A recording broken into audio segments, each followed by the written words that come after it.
আসসালামু আলাইকুম and hello everyone. আশা করছি সবাই ভালো আছেন।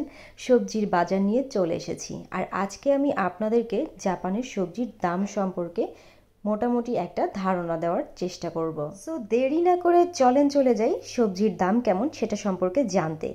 এই যে 399 ইয়েন দেখছেন, এই ছোট্ট পাতলা বাঁধাকপিটার দাম হচ্ছে 399 ইয়েন। এই কপিটা রান্না করলে সর্বোচ্চ একবার খাওয়া যাবে, আর একজন মানুষ খেলে সর্বোচ্চ 2বার খাওয়া যাবে। আর এই যে দেখতে পাচ্ছেন অর্ধেক মূলা, হাফ মূলাটার দাম হচ্ছে 259 ইয়েন। বাংলাদেশে 1 কেজি মূলার দাম 20 থেকে 30 টাকা, আর জাপানে অর্ধেক মূলার দাম 259 ইয়েন।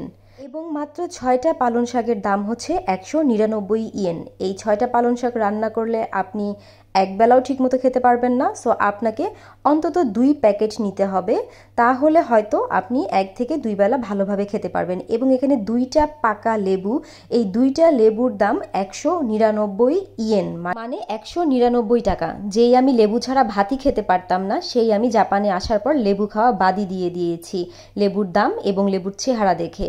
এবং এখানে 3 পিস বেগুন আছে, ছোট ছোট 3টা বেগুন, যার দাম হচ্ছে 299 ইয়েন, মানে 299 টাকা। এবং খুবই ছোট্ট 1 পিস মিষ্টি কুমড়ার দাম ছিল 199 ইয়েন, মানে 199 টাকা। এই মিষ্টি কুমড়াটার সাইজে খুবই ছোট, আহামরি যে বড় 1 পিস 199 টাকা সেটাও না, এটা অনেক ছোট ছিল। এবং জাপানের টমেটোর দাম দেখে আমি সত্যি ভীষণ অবাক। এই অল্প একটু ছোট ছোট টমেটোর দাম ছিল 499 ইয়েন, মানে 499 টাকা।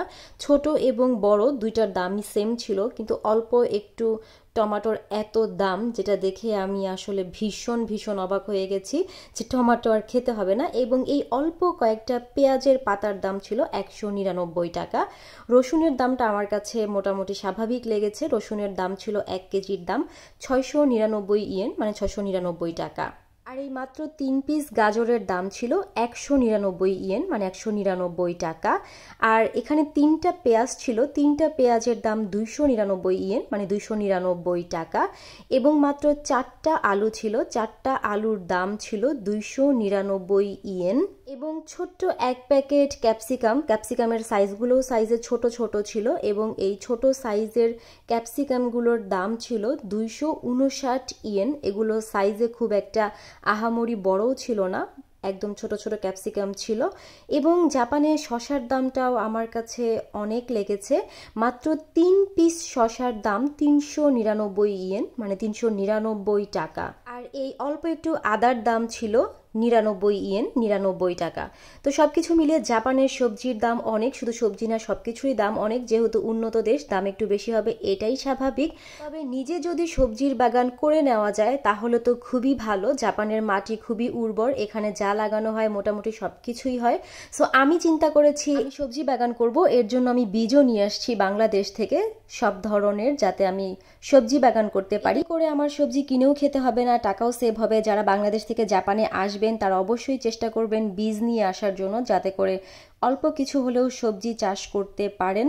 আমার এই ভিডিওটা কেমন লেগেছে অবশ্যই আপনারা কমেন্ট করে জানাবেন, আর ভালো লাগলে অবশ্যই একটা লাইক কমেন্ট শেয়ার তো দিয়েই দিবেন।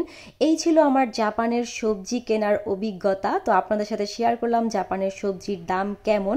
আশা করি আপনাদের ভালো লেগেছে। সবাই ভালো থাকবেন, সুস্থ থাকবেন, সুন্দর থাকবেন, আর অবশ্যই আমার জন্য দোয়া করবেন। আল্লাহ হাফেজ।